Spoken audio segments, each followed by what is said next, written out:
நாம் தமிழர் கட்சியினுடைய நிறுவனராக இருக்கக்கூடிய சீமான் அவர்கள் தொடர்ச்சியாக பொதுவெளியில் பல மேடைகளில் பெண்கள் குறித்து ஆபாசமான வார்த்தைகள் அல்லது கண்ணியத்தை குறைக்கக்கூடிய வகையில் பேசக்கூடிய விஷயங்கள், அதே போல் தொடர்ச்சியாக ஒரு மேடைகளில் பல மேடைகளில் பெண்கள் குறித்து ஒரு பிற்போக்கான கருத்துக்களை தொடர்ந்து பேசிக்கிட்டே வராரு. நேற்றைக்கு முந்தின தினம் இங்கே சென்னையில் பத்திரிகையாளர் சந்திப்பு நிகழ்ச்சி ஒன்று அவர் நடத்தியிருக்காரு. எல்லா பத்திரிகைகளிலும் ஊடகங்களிலும் அந்த செய்தி வந்திருக்கு. அதில் பல விஷயங்கள், அரசியல் விஷயங்களை பேசிட்டு திருப்பூரில் இருக்கக்கூடிய ரிதன்யா என்ற பெண் வரதட்சணை கொடுமையால் சமீபத்தில் இறந்துருக்கிறாங்க. அந்த பெண்ணின் விஷயத்தை சொல்லி மிக மோசமாக அந்த பொண்ணு இறந்துருக்கு, அதுக்கு மாத சங்கங்கள் எங்கே போச்சு, பெண்கள் அமைப்புகள் முற்போக்காளர்கள்லாம் எங்கே போனாங்க அப்படிங்கிற கேள்வியை கேட்டுட்டு மாத சங்கம் பல விஷயங்களுக்கு போராட்டம் நடத்துகிற மாத சங்கம் இப்போ என்ன குகையினோ கஞ்சாவும் அடிச்சுட்டு மயக்கத்தில் இருக்கிறாங்களா, இல்லை டாஸ்மார்க் வாங்கி குடிச்சிட்டு படுத்து கிடக்கிறாங்களான்னு கேட்டிருக்கிறாரு. மாத சங்கத்தை பற்றி அவர் என்ன நினச்சாருன்னு எங்களுக்கு தெரியலை. இதே இடத்துல சில ஆண்டுகளுக்கு முன்னாடி அவர் விஜயலட்சுமிங்கிற ஒரு பொண்ணை ஏமாத்தின போது ஒரு கம்ப்ளைண்ட்டை கமிஷனர் ஆஃபீஸ்க்கு முன்னாடி கொடுத்தோம். அதற்கு பிறகு பார்த்திங்கன்னா அரசியலில் தலைமை தாங்கிறதுக்கு ஆண்மகன் தான் வரணுங்கிற மாதிரி ஒரு பிற்போக்கான கருத்தை சொன்னார். அப்போயும் எங்களுடைய ஜனநாயக மாத சங்கத்துடைய அகில இந்திய தலைவர்களில் ஒருத்தராக இருக்கக்கூடிய வாசிகை அவர்கள் அதற்கு எதிர்த்து ஒரு செய்தியை கொடுத்தாங்க. இப்படி தொடர்ச்சியாக சீமான் அவர்கள் ஒரு அரசியல் கட்சியினுடைய, தமிழகத்தினுடைய ஒரு அரசியல் கட்சி தலைவர், பெண்கள் அவருடைய கட்சியிலும் பெண்கள் இருக்கிறாங்க, அதில் என்ன பாதுகாப்பு இருக்குன்னு எங்களுக்கு தெரியலை. ஒரு பெண்கள் குறித்து ஒரு பிற்போக்குத்தனமான ஒரு விஷயங்களை பேசுறதுங்கிறது தொடர்ச்சியாக அவருக்கு இருக்குது. அவர் பேசினா பல மணி நேரம் பல்வேறு விஷயங்களை பேசுவார். ஆனால் பல விஷயங்களை அவர் பேசுகிற போது அவருடைய தமிழ்நாட்டு மக்களுக்காக அவர் என்ன செஞ்சங்கிறது ஒருபோதும் பேசுனது கிடையாது. ரிதன்யாவுக்காக மாத சங்கம் எங்கே போச்சுன்னு அவர் கேட்டதில் எங்களுக்கு சந்தோஷம்தான். பெண்கள் அமைப்புகள் போராடணும்னு அவர் சொன்னதில் தப்பு இல்லை. நாங்கள் எங்கே இருந்தோம்? இறந்த அன்னைக்கு அடுத்த நாள் அந்த பெண்ணுடைய பெற்றோர்களை சந்திப்பதற்கு எங்களுடைய அகில மாத சங்கத்துடைய தலைவராக இருக்கிற ராதிகா உள்ளிட்டு அந்த மாவட்டத்தில் இருக்கக்கூடிய மாத சங்க தலைவர்கள் அந்த குடும்பத்தை பார்த்து ஆறுதல் சொன்னாங்க. அடுத்த நாள் ஒரு மிகப்பெரிய போராட்டத்தை நாங்கள் திருப்பூரில் நடத்தினோம். இது எல்லா சமூக வலைதளங்களும் வந்துக்கிட்டே இருக்குது அப்படிங்கிறது தான். இவர் பேசுகிற விஷயம் நாங்கள் அங்கே இருந்ததை நாங்கள் வெளிப்படுத்துகிற ஒன்று. ஆனால் எங்கே போச்சுன்னு கேட்கக்கூடிய சீமான் எங்கே போனார்? அவர் ரிதன்யாவுக்காக போராடினாரா? வரதட்சணை கொடுமைக்கு எதிராக அவர் குரல் கொடுத்தாரா? ஒரு பத்திரிகை செய்தி கொடுத்துருப்பாரா? ஜனநாயக மாத சங்கம் பத்திரிகை செய்தியும் கொடுத்தோம், பாதிக்கப்பட்டவங்களை சந்தித்தோம், ஒரு கண்டன போராட்டத்தை நடத்தி இருக்கிறோம். சமூக ஊடகங்களில் எங்களுடைய கண்டன போஸ்டர் எல்லா இடங்களையும் போயிருக்குங்கிறது எல்லாருக்கும் தெரியும்.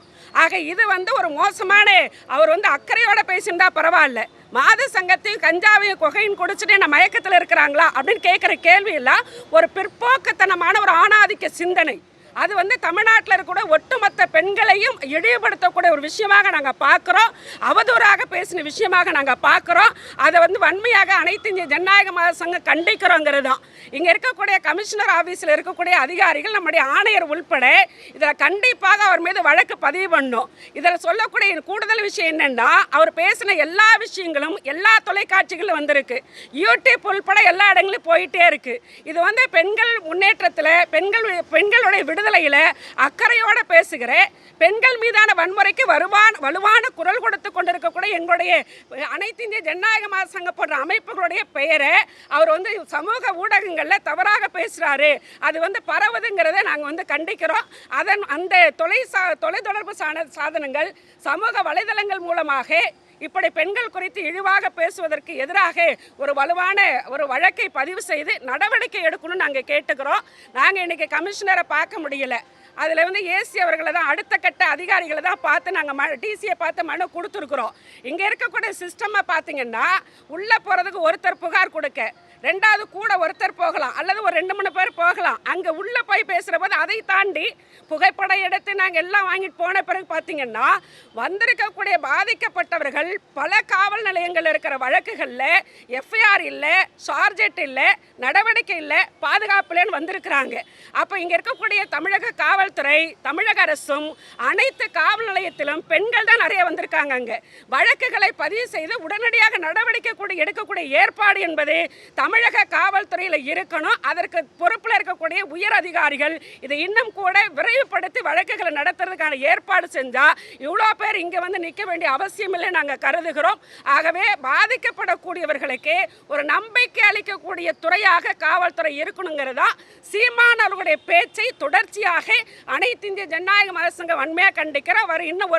இன்றைய தினம் வட சென்னையில் ஒரு கண்டன ஆர்ப்பாட்டத்தை நடத்தி இருக்கிறோம். தமிழ்நாடு முழுக்க ஜனநாயக மதசங்கம் கண்டன போராட்டங்களை நடத்த இருக்கிறோம்.